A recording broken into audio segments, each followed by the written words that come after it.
Kasus penggelapan kain dengan terdakwa Miming Teniko, selaku Direktur PT Buana Intan Gemilang, yang dilaporkan oleh William Ventela, Direktur PT Sinar Runerindo, kembali disidangkan di ruang sidang V. Umar Seno Aji, Jalan Jaksa Naranata, Bale Endah, Kabupaten Bandung, pada hari Selasa, 30 Januari 2024. Berdasarkan informasi melalui website resmi Sistem Informasi Penelusuran Perkara, Pengadilan Negeri Bale Bandung, sidang ke-7 kali ini memiliki agenda kesaksian ahli.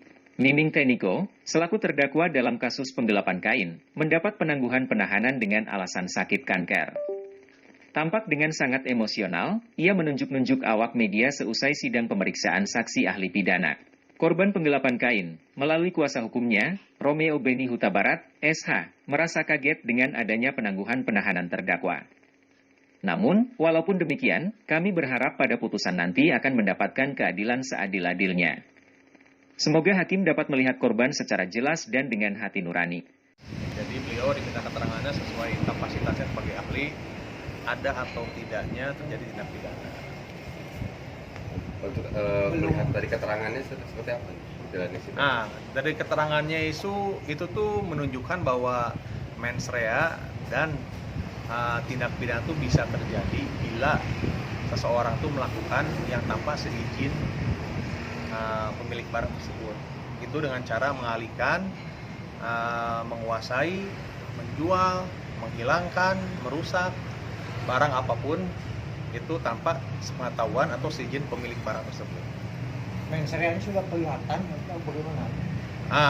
Menurut keterangan ahli sih sudah kelihatan karena barang tersebut tidak kunjung dikembalikan dan tidak ada itikat baik mungkin ya. Itikat baik dalam arti kata yaitu kan barang milik seseorang, definisinya pada saat meminta dengan berbagai alasan, apakah itu alasan COVID, alasan PHK karyawan, tapi barang itu sudah tidak ada. Cuma kan ahli tidak bisa secara gamblang untuk menunjukkan bahwa itu terjadi tindak pidana atau enggak. Cuman ilustrasinya itu bila barang milik seseorang dialihkan, dikuasai atau dipindah tangankan, dirusak tanpa seizin pemilik, itu dan termasuk tindak pidana. Biarpun hakim sempat menanyakan juga kepada ahli nilai materinya apakah mempengaruhi tindak pidana, tidak. Menurut ahli pidana, perbuatannya dilihat pidana, bukan kerugiannya. Jadi bila tindak pidana tersebut terpenuhi, itu sudah bisa dikategorikan tindak pidana tanpa melihat jumlah kerugian material. Untuk tadi, ini kan sidang ke-6 atau ke-7? Ke-7. Ya. Nah, posisi terdakwa sendiri, itu kan masih belum dilakukan. Ya, jadi sepengetahuan saya sebagai kuasa dari PT Sinar Runerindo bahwa awalnya terdakwa itu ditahan oleh pihak Polda, dilanjutkan penahanan oleh kejaksaan, namun ditangguhkan oleh hakim dengan alasan kesehatan. Kita sih masih berharap bahwa kita di posisi korban, kita diberi haknya, dilindungi hak kita sebagai korban agar terdakwa tersebut harapan kita ditahan kembali. Namun bila hakim punya berpendapat lain ya kita ngikutlah. Yang penting harapan kita pada saat putusan nanti kita diberi keadilan yang seadil-adilnya dan ya hakim dapat melihat korban lah secara gamblang dan secara hati nurani. Nah, untuk terdakwa sendiri kan ini sekarang ini kan ditangguhkan. Apakah Bapak selaku kuasa hukum dari pelapor itu sudah mendapatkan surat pemberitahuan nggak dari pengadilan terkait dengan penangguhan itu sendiri? Mungkin yang mendapatkan jaksa ya, karena kan bersidang jaksa.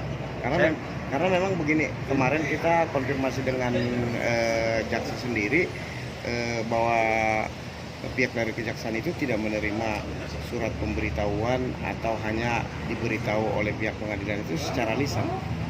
Ya, saya juga kemarin hadir pada saat sidang penangguhan penahanan, itu sidang kedua.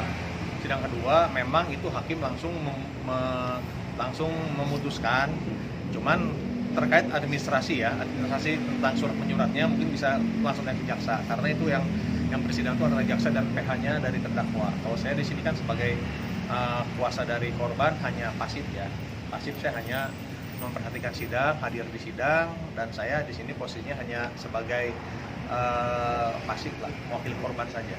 Berarti kalau Bapak selaku kuasa hukum dari korban sendiri tidak punya hak untuk meminta data tersebut ke pengadilan atau seperti apa? Nah, itu di konteks jaksa nanti. Jaksa yang berhak. Jaksa yang berhak, karena ini proses sidang masih berlanjut kan. Nah, itu berprosesnya silakan rekan-rekan ditanya di jaksa saja. Kalau saya tidak punya, saya nanti bilangnya ada ataunya nggak ada, dibilang nggak ada ataunya ada kan salah. Tapi yang pasti itu kewenangan jawaban ada di jaksa. Perkiraan akan berlanjut berapa kali sidang lagi sampai vonis? Saya sih menurut yang sudah pengalaman saya bersidang, sekarang kan posisinya sudah ahli. Nanti minggu depan tuh saksi meringankan dari terdakwa, langsung tuntutan, ya, pledoi, replik lah ya, 6 sampai 7, cuma kan tentatif ya, antara mungkin nanti sidang kan diundur 2 minggu ya, karena minggu depan tuh hakimnya ada pelatihan, jadi diundur 2 minggu. Nah, apakah 2 minggu tersebut nanti saksinya dihadirkan? Yang saya dengar di persidangan tadi sih saksinya 2 orang, hakim meminta sekaligus 2 untuk mempercepat persidangan. Namun kan pada pelaksanaannya siapa tahu pada saat dihadirkan satu-satu itu berarti menunda seminggu lagi, akan ada sidang sekali lagi. Jadi menurut perhitungan kasarnya saya 6 sampai 7 kali lah itu. Kalau ritmenya semua sesuai ya. Pak, boleh flashback ke belakang Pak, pelaporan dulu yang dilakukan kapan sih laporan di Polda? Pelaporan Polda itu saya melaporkannya kurang lebihnya awal November 2022. Memang di Polda bergulir kurang lebih setahun, yang dikarenakan pihak kepolisian butuh waktu untuk membuktikan, dikumpulkan bukti-bukti, saksi-saksi. Setelah gelar kedua dinyatakan tersangka, mungkin lanjutkan penahanan dan dilimpahkan ke kejaksaan. Jadi di sidang di PN ini kalau tidak salah awal Desember mulainya, kalau tidak salah seingat saya awal Desember, dan ritmenya sesuai on the track sejauh ini ya. Cuman itu yang tidak on the track bahwa terdakwa ditangguhkan, itu aja sih. Kami sebagai korban kaget, sangat menyayangkan bahwa seharusnya penegak hukum sesama penegak hukum antara kepolisian, jaksa sama hakim satu suara. Cuman ini kan baik lagi kewenangan hakim. Kita tidak bisa juga mengintervensi kewenangan hakim. Bila hakim memutuskan bahwa layak untuk ditangguhkan, ya kita ngikut aja. Gosipnya katanya pelaku ini perkaranya bukan ini saja, sebanyak yang lain. Ya, info yang saya dengar juga, dia ada beberapa dilaporkan oleh berbagai pihak ya, bukan pihak kami saja. Ada berbagai pihak. Kalau tidak salah, yang info yang saya dapat dari rekan-rekan itu 3 LP di Polda itu lagi berjalan semuanya ya. Dugaannya juga kalau tidak salah juga dugaannya itu tipu gelap juga. Itu info yang saya dengar tidak salah. Tapi untuk lebih pastinya silahkan tanya ke Polda aja. Mungkin nilainya, waduh nilai saya kurang tahu sih, karena kan bukan perkara saya ya. Saya hanya dapat informasi dari rekan-rekan. Untuk lebih pastinya mungkin bisa ke Humas Polda untuk menanyakan, kan gampang kan, tinggal nanya terlapornya Miming Teniko, mungkin bisa dibukakan kan. Kalau saya tidak ada kewenangan untuk membuka tersebut. Cuman info yang saya dengar sih, terlepas detailnya saya tidak tahu. Berarti dengan ada lebih dari satu laporan, ada dugaan bahwa pelaku ini sudah spesialis penipuan penggelapan ini ya? Ya itu dijawabnya mungkin nanti di fakta persidangan ya, karena kan saya tidak bisa menuduh langsung ya.